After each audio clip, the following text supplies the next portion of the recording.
Okay, start. सबैजनालाई नमस्कार। Everyone. My मेरो नाम name is पुष्पा मगर साङ्केतिकमा पुष्पा यो हो। मेरो घर महेन्द्रनगर हो अनि म डेफलाइन सदस्यको बोर्ड मेम्बर हुँ र उताको त्यो सचिव पनि हो र मेरो समय एकदमै व्यस्त थियो। I'm also the secretary of the organization. मलाई चाहिँ डेफलाइनको विषयमा जानकारी गर्न धेरै इच्छा थियो तर मैले भर्खरै एउटा बङ्गुर पालेको छु। सानो छ, I have a small pig. बल्ल 9 दिन सानो छ। It's 9 days old. It's my मेरो साथीले मलाई फोन गर्नुहुन्छ। Some of my friends from there, they call me.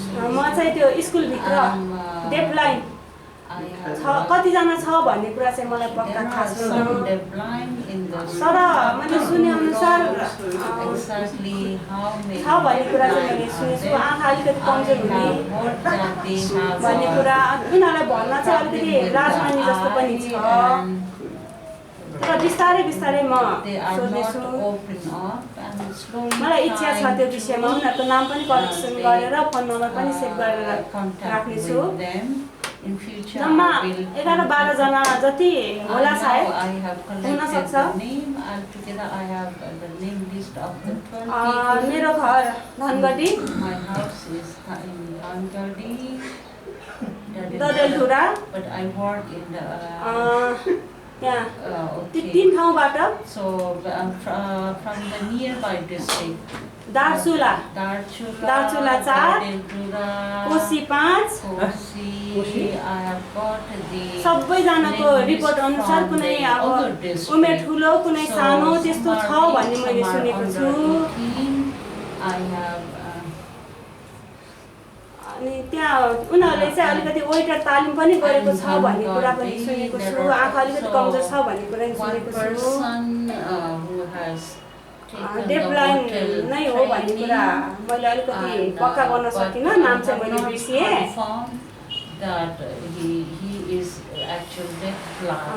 स्कुलभित्र चाहिँ 14 जना जति होला। तर डेफलाइन प्रोजेक्टको विषयमा चाहिँ त्यहाँ पुगे, सबैजनालाई भेटेँ। भोलिपल्ट चाहिँ उहाँहरू घर फर्किनु भयो। 24 जना जति होला। तर त्यहाँ भित्र जान चाहिँ एकदमै व्यस्त भएको कारणले गर्दा मैले कोसिस चाहिँ गर्दैछु। डेफलाइन पोखरामा बोलाउनको लागि उनीहरूलाई स्पष्ट साङ्केतिक भाषा सिकाउनको लागि मलाई इच्छा पनि छ। सायद पछि जानकारी पनि हुन्छ होला।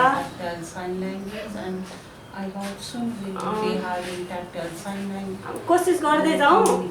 काठमाडौँ पोखरामा चाहिँ जुन स्पष्ट साङ्केतिक भाषा भयो भने हामीले भन्न सक्छौँ। तर टाढा छ, हामीले कोसिस गऱ्यो भने भविष्यमा बिस्तारै बिस्तारै हुन सक्छ। र त्यहाँको अध्यक्षसँग पनि हामीले भेटेका थियौँ। सबै कुराहरू हामीलाई सहयोग गर्नुभएको थियो। त्यहाँबाट डेफलाइनहरूलाई चाहिँ सहयोग गर्नुपर्छ भन्ने कुरा पनि मैले भनेपछि उहाँले हामीलाई सहयोग पनि गर्नुभयो। अरू जुन अफिसको कर्मचारीहरू हुनुहुन्छ उहाँहरूलाई चाहिँ कतिजना छ भन्ने कुरा चाहिँ जानकारी गर्नु भनेर हामीले भन्यौँ। जम्मा 15 जना कि 16 जना जस्तै हुन सक्छ होला।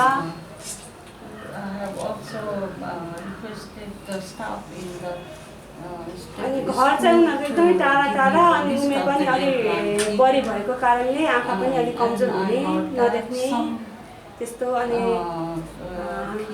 खाना पनि खानको लागि अलि अप्ठ्यारो जस्तो गरेर खाने त्यस्तो पनि मैले देखेँ। अनि हामीले खाना खाने बेलामा दाल-चामल थप्दिउँ भन्दा पनि उहाँहरू अलि आँखाको समस्या भएको सानो उमेर कम भएको 2 जना पनि हामीले